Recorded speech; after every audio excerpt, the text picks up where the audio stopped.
बिस्मिल्लाहिर्रहमानिर्रहीम। अस्सलाम वालेकुम दोस्तों, उम्मीद कंदा आहियूं अवां सभई ठीक हूंदो। असां पंहिंजे इन्ही चैनल ते सिंधी नॉलेज फैक्ट्री ते हिकु दफ़ो ॿीहर हिकु नई वीडियो सां हाज़िर थियासीं। इंशाअल्लाह अॼु वारी हिन वीडियो में पाण इंग्लिश लैंग्वेज जे मुतलिक़ 5 सवालनि ते डिस्कस कंदासूं, जंहिंमें असांजो पहिरियों सुवाल इहो हूंदो त अंग्रेज़ी छा आहे। ॿियो सुवाल इहो हूंदो त अंग्रेज़ी ज़ुबान सां ग्रामर जो कहिड़ो वास्तो आहे। टियों सुवाल असांजो इहो हूंदो त ग्रामर पाण ख़ुदि छा आहे।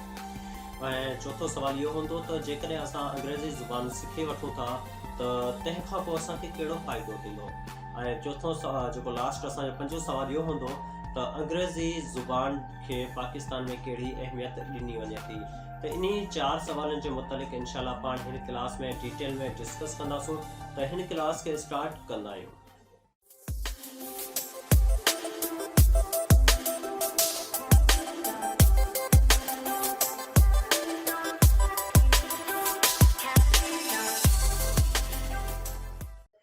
पहिरियों सुवाल असांजो इहो हुयो त अंग्रेज़ी छा आहे।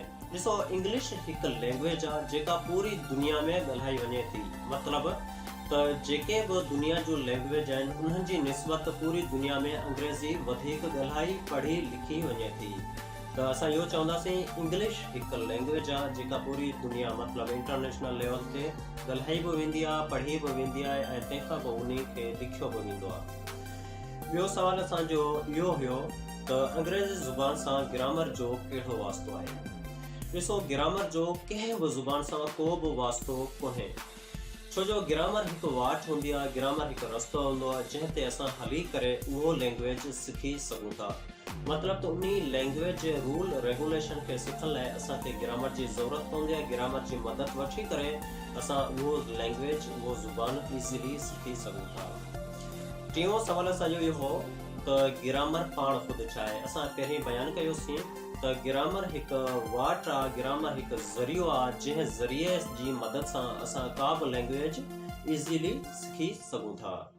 त ग्रामर असांखे इहो ई सेखारे थी त कंहिं बि लैंग्वेज खे कीअं सिखियो वञे थो, उन लैंग्वेज जा सही अल्फाज़ सही जॻह ते रखी करे असां उन लैंग्वेज खे यूज़ करे सघूं था। उहो लैंग्वेज कीअं ॻाल्हाइबी आहे, उन में कीअं टॉकिंग कबो आहे, को बि जुमिलो कीअं ठाहिबो आहे, को सेंटेंस कीअं ठाहिबो आहे, ऐसे कीअं ठाहिबो आहे, पैराग्राफ कीअं ठाहिबो आहे। मतिलबु त मुकमल टॉकिंग करणी आहे त असांखे ग्रामर जी ज़रूरत पवंदी आहे। उन जी मदद सां असां पूरी टॉकिंग करे सघूं था, छो जो असांखे ग्रामर सेखारे थी त कंहिं बि लैंग्वेज खे कहिड़े तरीक़े सां ॻाल्हायो वञे थो। चौथों सुवाल असांजो इहो हुयो त अंग्रेज़ी सिखण जो असांखे कहिड़ो फ़ाइदो आहे। अंग्रेज़ी सिखण जा केतिरा ई फ़ाइदा आहिनि, जंहिंमें असां तव्हांखे इहो ॿुधाईंदासूं त अंग्रेज़ी सिखण सां तव्हांखे को बि ड्यूटी कोन मिलंदी। ठीकु आहे, अंग्रेज़ी हिकु ज़रियो आहे जंहिंखे सिखी करे असां हिकु जेको आहे सो ड्यूटी वठी सघूं था। हिकु अपॉर्चुनिटी असां वटि हूंदी आहे अंग्रेज़ी लैंग्वेज जी, जंहिंजी मदद सां असां किथे जॉब हासिलु करे सघूं था। पर इहो न आहे त असां अंग्रेज़ी सिखी वरिती त असांखे इन खां पाकिस्तान में ड्यूटी या जॉब मिली वेंदी, ईअं बिल्कुलु न आहे। पर एतिरो ज़रूरु आहे जेकॾहिं असांखे फुल कंप्लीट इंग्लिश ईंदी त असां किथे बि पंहिंजो सेंटर वग़ैरह खोले सघूं था ऐं पंहिंजो जेको आहे सो इनकम जो ज़रियो बणाए सघूं था। इन खां अलावा पाकिस्तान में जेकॾहिं अंग्रेज़ी ज़ुबान तव्हांखे ईंदी हूंदी, तव्हांखे ॿिया केतिरा ई फ़ाइदा आहिनि। जीअं त पाकिस्तान में जेकॾहिं तव्हां यूनिवर्सिटी में वञो था, उते जेको आहे सो उर्दू ऐं सिंधी ही सब्जेक्ट आहिनि पाकिस्तान जी लैंग्वेजनि जा। इन्हनि खे छॾी करे बाक़ी जेके बि सब्जेक्ट हूंदा से सॼा अंग्रेज़ी ज़ुबान में हूंदा। तंहिंखां अलावा जेके बि असां पेपर ॾींदासूं उहे बि अंग्रेज़ी ज़ुबान में ॾींदासूं। त असांखे अंग्रेज़ी ईंदी हूंदी त हुन जायुनि ते असांखे सवलाई थींदी। ऐं जेकॾहिं असां कंहिं इंटरव्यू लाइ ईंदासीं, थी सघे थो त उते असांखां इंटरव्यू बि इंग्लिश लैंग्वेज में ई वठनि। ऐं इन खां अलावा ॿिया बि केतिरा ई फ़ाइदा आहिनि, जीअं त इंटरनेट ते कमु करणु चाहे थो, ऑनलाइन कम्यूनिकेशन आहे। ऐं इन खां अलावा ॿिया जेको मैसेज वग़ैरह अॻिते पोइ हिते ॿिया केतिरा ई ढेर सारा अंग्रेज़ी ज़ुबान जा फ़ाइदा आहिनि। ऐं जेको सो असांजो मेन सुवाल इहो हुयो त पाकिस्तान में अंग्रेज़ी ज़ुबान खे कहिड़ी अहमियत ॾिनी वञे थी।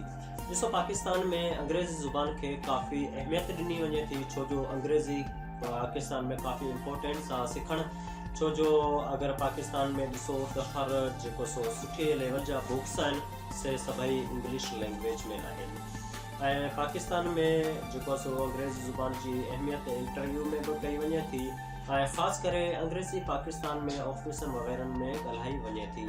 लेकिन इहो आहे जो भारत खे ॾिसो, मतिलबु इंडिया में ॾिसो, ॿिनि जेके बि मुल्कनि आहिनि जेके तरक़ी याफ़्ता आहिनि, उते जेतिरी कम्युनिकेट इंग्लिश में थींदी आहे उन जे निस्बत पाकिस्तान में ज़रूरु घटि थींदी आहे। पाकिस्तान में पार्टिकुलर जॻहियूं हूंदियूं आहिनि जीअं जेको आहे सो एजुकेशनल हॉल थी विया, यूनिवर्सिटी थी वई, या वरी जेको आहे सो ॿिया काफ़ी अहिड़ा हॉल हूंदा आहिनि जीअं एजुकेशन सां रिलेटेड हुजनि, ऑफिस हुजे, कंपनी हुजनि, जिते जेको आहे सो मेन CEO वेंदा आहिनि, उते इंग्लिश जो यूज़ बिल्कुलु कयो वेंदो आहे। लेकिन पढ़ाई जे लेवल सां पाकिस्तान में काफ़ी इन खे अहमियत ॾिनी वेंदी हुई। दोस्तों ही हुई अॼु वारी असांजी वीडियो। हिन वीडियो में पाण 5 सवालनि जे मुतालिक़ डिस्कस कयोसीं, जंहिंमें पहिरियों सुवालु पंहिंजो इहो हुयो त अंग्रेज़ी छा आहे। अंग्रेज़ी हिकु ज़ुबान हूंदी आहे जेका दुनिया में ॻाल्हाई वेंदी आहे, ठीकु आहे। ॿियो सुवालु असांजो इहो हुयो त अंग्रेज़ी ज़ुबान सां ग्रामर जो कहिड़ो वास्तो आहे। को बि वास्तो न आहे, छो जो ग्रामर हिकु अलॻि फील्ड आहे, हिकु वाट आहे जंहिं ते हली करे असां दुनिया जी का बि ॿोली सिखी सघूं था, चाहे अरबी हुजे, फारसी हुजे, सिंधी हुजे, उर्दू हुजे, का बि ॿोली हुजे, तंहिंखे सिखण लाइ असांखे ग्रामर जी ज़रूरत पवंदी आहे। इहो न आहे त अंग्रेज़ी सां ई सिर्फ़ु ग्रामर रिलेटेड आहे या कनेक्ट आहे, ईअं कोन्हे। ऐं टियों सुवालु असांजो इहो हुयो त ग्रामर छा आहे, इहो इन जो जवाबु अॼु असां तव्हांखे जेको सो ॿिए सुवाल में ॾिनो। ऐं चौथो सुवालु इहो हुयो त अंग्रेज़ी सिखण खां पोइ असांखे कहिड़ो फ़ाइदो आहे। त अंग्रेज़ी सिखण खां पोइ असांखे इहो फ़ाइदो थींदो आहे त असां जेको आहे सो कंहिं बि जाइ ते पंहिंजो सेंटर खोले सघूं था।